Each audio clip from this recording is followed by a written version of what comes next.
Hello दोस्तों, तो आज मैं एक्सप्लेन करने वाली हूँ लेजेंड ऑफ ब्लू सी का 6th एपिसोड। एपिसोड के स्टार्टिंग में हमें पास्ट का दिखाया जाता है, जहाँ पे सरदार की बीबी मरमेड को ढूंढते ढूंढते दामड़ेयों के घर पे घुस जाती है। और तभी दूसरी तरफ उसी टाइम पे दामड़ेयों का एक दोस्त आके वहाँ से मरमेड को ले जाता है और फिर वो उसे जंगल में एक गुफा में लेके आता है। और फिर वो उसे पूछता है कि क्या तुम ठीक तो हो, तुम्हें चोट तो नहीं लगी। और वो उसे बोलता है कि क्या तुम मुझे जानती हो। तब मरमर मना करती है। तब वो बोलता है कि तुम किसी के ऊपर इतनी इजीली कैसे भरोसा कर सकती हो, दोबारा किसी और के साथ ऐसा मत करना। और फिर वो उसे बोलता है कि तुम यहाँ पे मेरा इंतजार करना, मैं जाके दामड़ेयों को बोलता हूँ और उसे यहाँ पे लेके आता हूँ। और वो वहाँ से दामड़ेयों के लेने के लिए निकल जाता है। और जब दामड़ेयों का दोस्त वहाँ से जा रहा होता है, तभी उसे सरदार के आदमी देख लेते हैं और उसे पकड़ने के लिए उसका पीछा करने लगते हैं। और दामड़ेयों का दोस्त भागते भागते खाई से नीचे गिर जाता है और मर जाता है। और फिर हमें जुंजे को दिखाया जाता है, जो कि दिन से रात होने तक मरमेड को ढूंढ रहा होता है और मरमेड भी इस तरफ गुफा में उसका वेट कर रही होती है।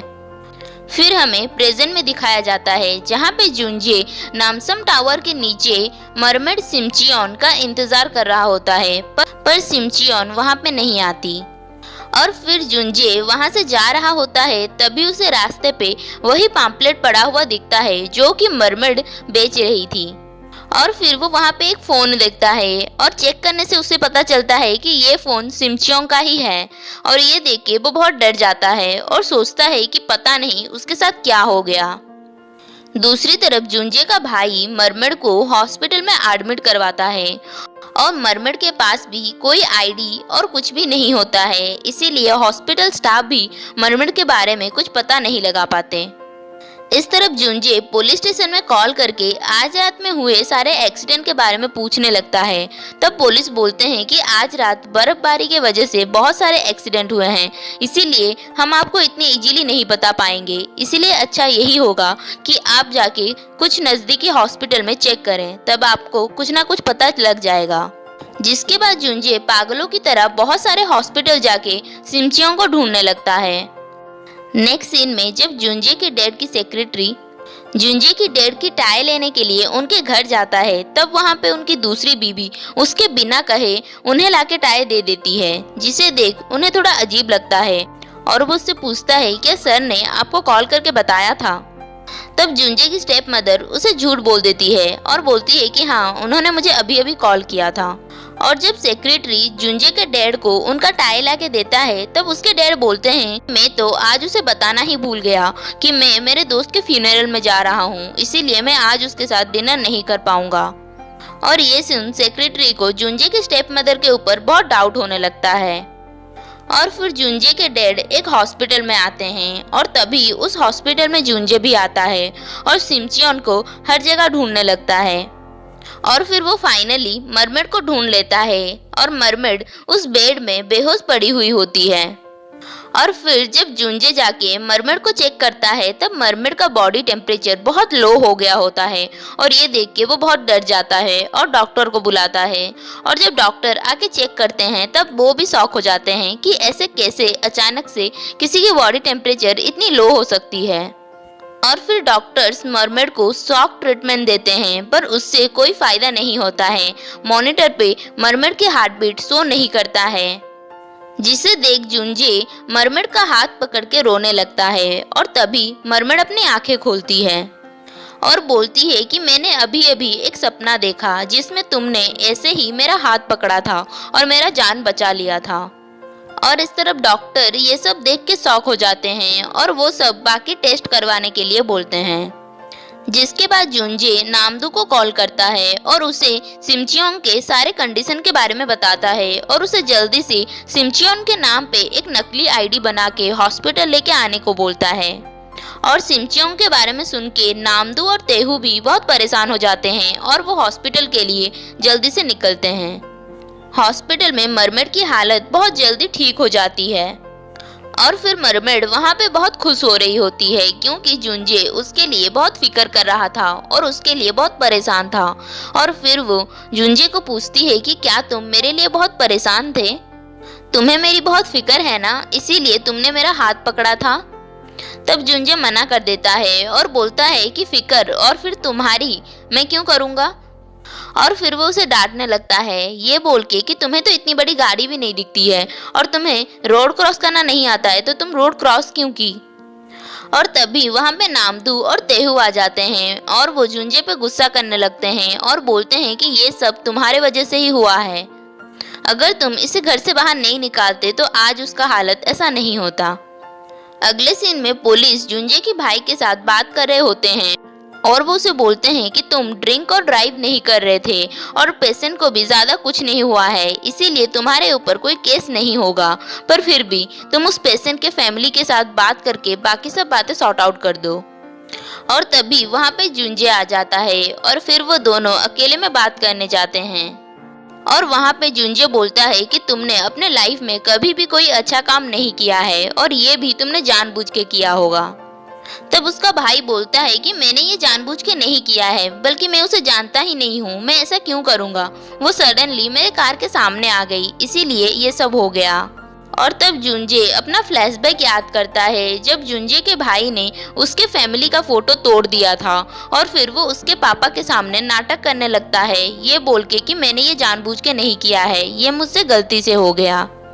लेकिन जुंजे जानता था कि ये सब उसके भाई ने जानबूझ के किया है, इसीलिए वो गुस्से से उसे मारने लगता है।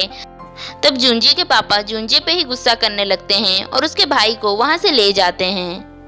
और तभी वहाँ पे जुंजे बोलता है कि तुम कुछ भी काम ऐसे ही नहीं करते, तुम मेरा पीछा कर रहे थे ना, और वो आदमी जो मेरे पीछे पड़ा था वो भी तुमने या फिर तुम्हारे माँ ने भेजा था ना। और फिर जुंजे उसे वार्निंग देता है कि दोबारा से मुझे फॉलो करने की कोशिश मत करना, वरना मुझसे बुरा कोई भी नहीं होगा।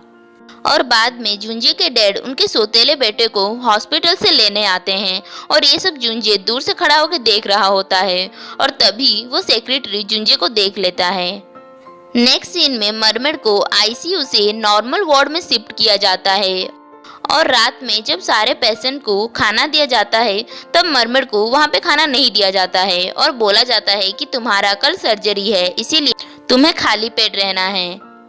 जिसे सुन मरमेड गुस्सा हो जाती है और फिर वो जुंजे को कॉल लगाती है और बोलती है कि इन लोगों ने मुझे खाने को नहीं दिया और मुझे लगता है कि मैं यहाँ पे भूख के मारे ही मर जाऊंगी। तब जुंजे उसे समझाने की कोशिश करता है और बोलता है कि सर्जरी में ऐसा ही होता है। और बाद में जुंजे हॉस्पिटल में कॉल करके डॉक्टर्स पे गुस्सा होने लगता है और बोलता है कि आप कैसे ही ऐसे ही पेशेंट का खाना बंद कर सकते हैं, ये रूल के खिलाफ है। वो बिना खाने के नहीं रह पाती है, अगर उसे कुछ हो गया तो क्या आप इसकी जिम्मेदारी लेंगे।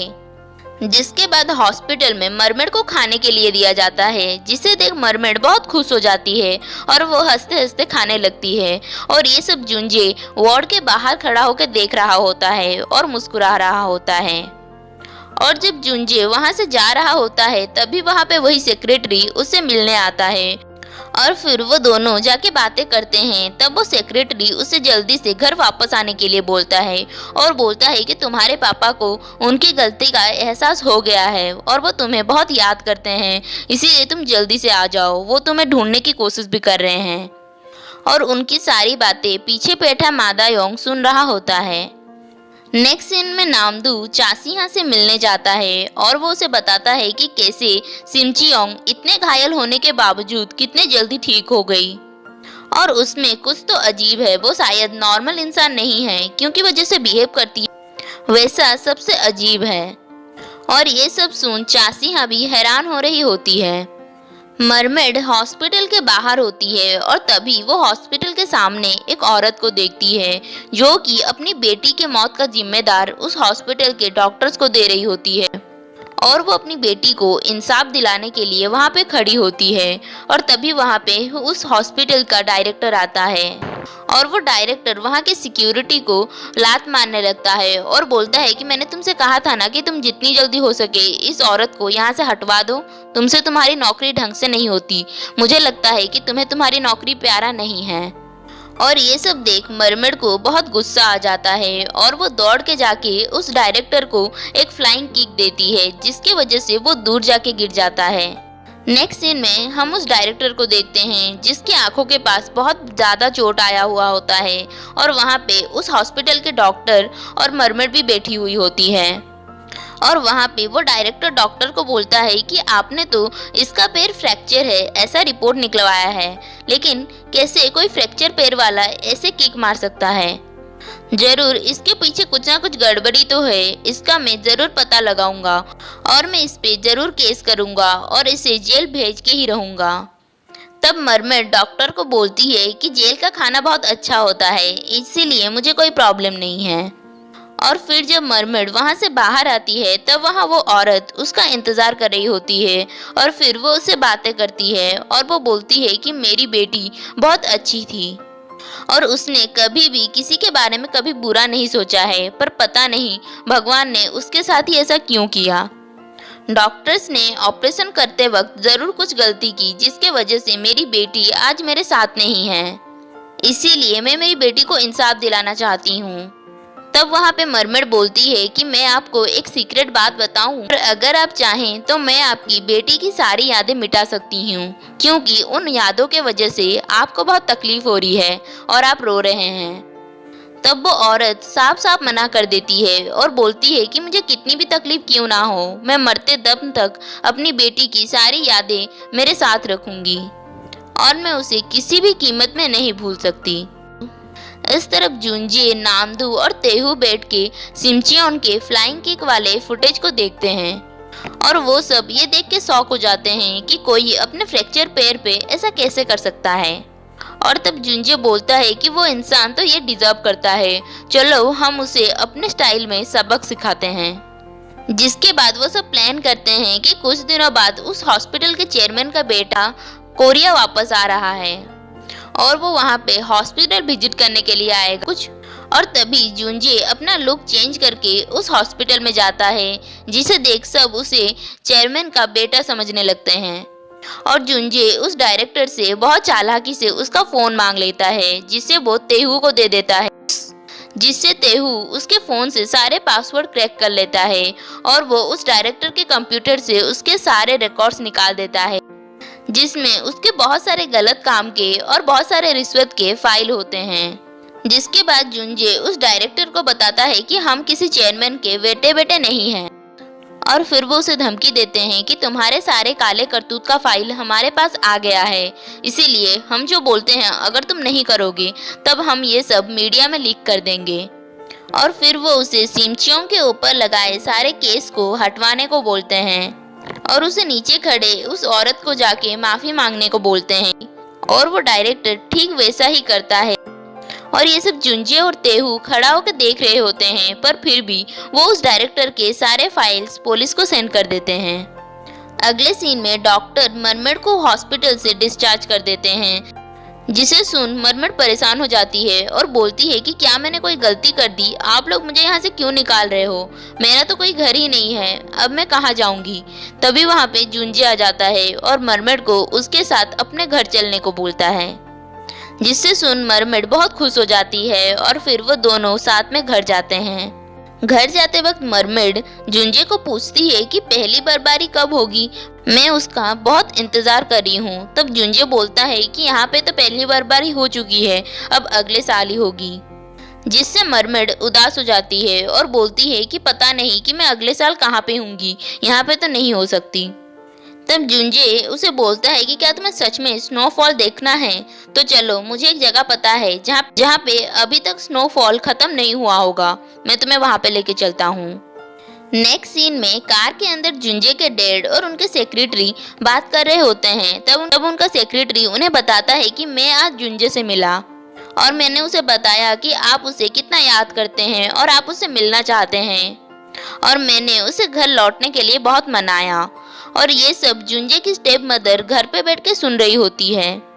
और घर पहुंच के जुंजे के डैड उनके सेक्रेटरी को थैंक्स बोलते हैं और बोलते हैं कि जितने जल्दी हो सके तुम जुंजे को, मैं उससे मिलने के लिए बहुत इंतजार कर रहा हूँ। फिर बाद में जब सेक्रेटरी जा रहा होता है तब वो अपने गाड़ी में एक रेड लाइट को नोटिस करता है और फिर वो उसे जाके चेक करता है। तब उसे पता चलता है कि वो एक हिडन माइक्रोफोन है और फिर वो क्लियर हो जाता है कि ये सब जुंजे की स्टेप मदर ने ही किया होगा। और तभी उनके कार के पास मा दायोंग आता है और हंसने लगता है और वो अपने हाथों में चाकू पकड़ा हुआ होता है। दूसरी तरफ जुंजे मरमेड को स्नो पार्क में लेके आता है और वहाँ पे जुंजे मरमेड को स्केटिंग शूज पहनाता है और तभी वहाँ पे उसे स्पेन के फ्लैशबैक कुछ याद आते हैं और वो मरमेड को बोलता है कि मुझे ऐसा क्यों लग रहा है कि मैंने पहले भी ऐसा कुछ किया है। और फिर वो दोनों स्नो में जाते हैं और वहाँ पे जुंजे मरमेड को स्केटिंग करना सिखाता है, जिसके बाद मरमेड वहाँ पे स्केटिंग करने लगती है, पर उसे नहीं पता होता है कि स्केटिंग करते वक्त रुकते कैसे हैं, इसीलिए वो खुद को रोक नहीं पाती और चिल्लाने लगती है कि जुंजे मुझे बचाओ, मैं रोक नहीं पा रही हूँ। और वो वहीं पे गिरने वाली होती है, तभी जुंजे उसके सामने आ जाता है और वो उसे पकड़ के बचा लेता है और दोनों साथ में नीचे गिर जाते हैं और हंसने लगते हैं। जिसके बाद जुंजे बोलता है कि एक बात है जो मुझे बहुत परेशान कर रही है, इसीलिए मुझे तुम्हारी मदद चाहिए, क्या तुम मेरी मदद करोगी? तुम क्या मुझे कुछ बोलोगी जिससे मैं कंफर्म हो जाऊंगा कि मैं जो सोच रहा हूँ वो सच है या नहीं? तब मरमेड पूछती है कि क्या बोलना पड़ेगा। तब जुंजे बोलता है कि क्या तुम मुझे आई लव यू बोलोगी? और फिर वो दोनों एक दूसरे को देखने लगते हैं और यहीं पे हमारा 6th एपिसोड खत्म होता है। अगर आपको ये वीडियो अच्छा लगा तो प्लीज लाइक, शेयर एंड मेरे चैनल को सब्सक्राइब करें। Thanks for watching.